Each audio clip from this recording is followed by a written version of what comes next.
hier is de allereerste aflevering van het Spons Lustrum Journaal. Deze gaat over Eddie en Freddy en Eddie en Freddy hebben het sponslied geschreven. En wij hebben Eddie en Freddy een paar leuke vragen opgestuurd. En zij hebben hier antwoord op gegeven. Kijk verder voor het film.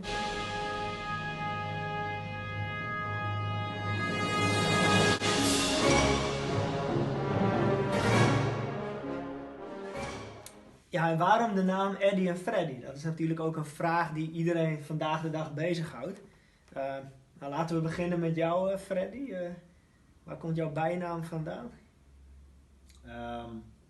Ja, Freddy. Freddy komt van Alfred. En Alfred komt van Alfred Jodocus Kwak. En Alfred Jodocus Kwak, dat komt van mijn initialen, AJK. Dat is gewoon een heel logisch verhaal eigenlijk, als je het zo Dat is bekijkt. wel heel logisch, ja. Ja, bij mij is het een stuk gecompliceerder, want mijn naam is Edwin en Eddie, ja, dat is wat ver gezocht, maar ja, dat werd mijn bijnaam.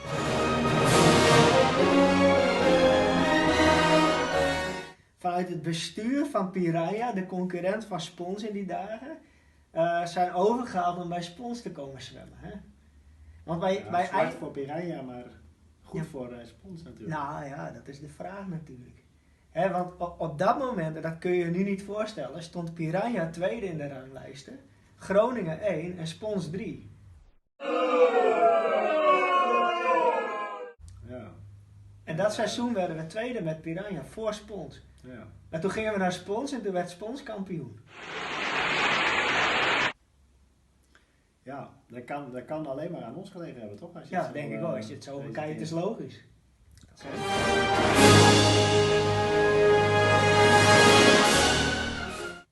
Ja, over onze tijd bij Spons. Ja, dan moet ik allereerst natuurlijk denken aan al het gebuffel in het Marnixbad.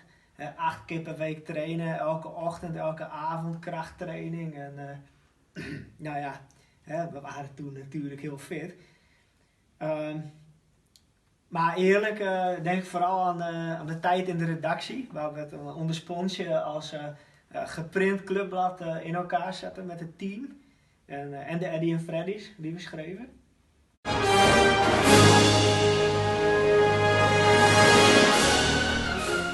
Ja, we begonnen met een avondje bieren en alle cd'tjes van de Dubliners af te luisteren. Want ja, dat leek ons wel de muziek die nodig was voor een clublied. Voor wie ze niet kennen, dit is een band uit Ierland. Uit Ierland trouwens? Ja, de Dubliners. Of komen ze uit Engeland? Dat moeten we nog even opzoeken. Maar in ieder geval het lijflied van de Golfbreker uit Groningen was afgeleid van een van de welbekende songs van de Dubliners. En na lang zoeken naar allerlei alternatieve bands en testen en allerlei melodieën kwamen we toch weer uit bij de Dubliners. Ja. En zo is het gekomen.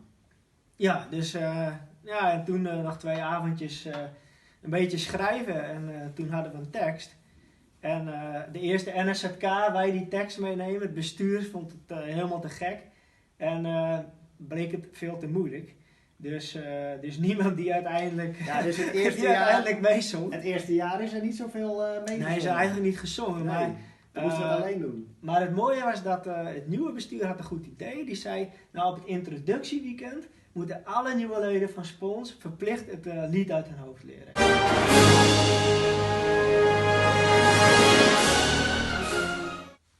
Zeg Eddie, ken jij dat Sponsenlied eigenlijk nog wel?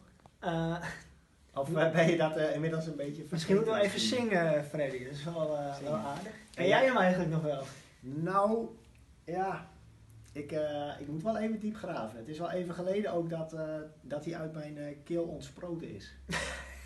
Maar kan jij de tweede stem nog? Dat is misschien een belangrijke. Nou, laten we het even proberen. Aan het Amsterdamse ei. Jongens, zing niet zo vals. Even dezelfde toon. Oké. Nee. Wat? Zo laag kan ik niet. Oh. Maar in de kroeg ging het ook niet zo. Oké.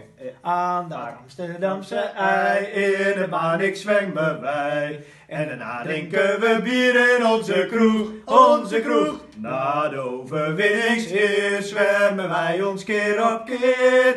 En van feesten krijgen sponsen nooit genoeg. Spons gevreesd in heel de landen. Spons daadkrachtig legioen. Vier en Koen en geel en blauw zijn wij ons genootschap trouw. En van feesten krijgen we nooit genoeg. En de Amsterdamstad wordt zwemmend kampioen. Kampioen. Foutje. Ja, nou een foutje. Ja, ik zat een foutje. Ja, juist.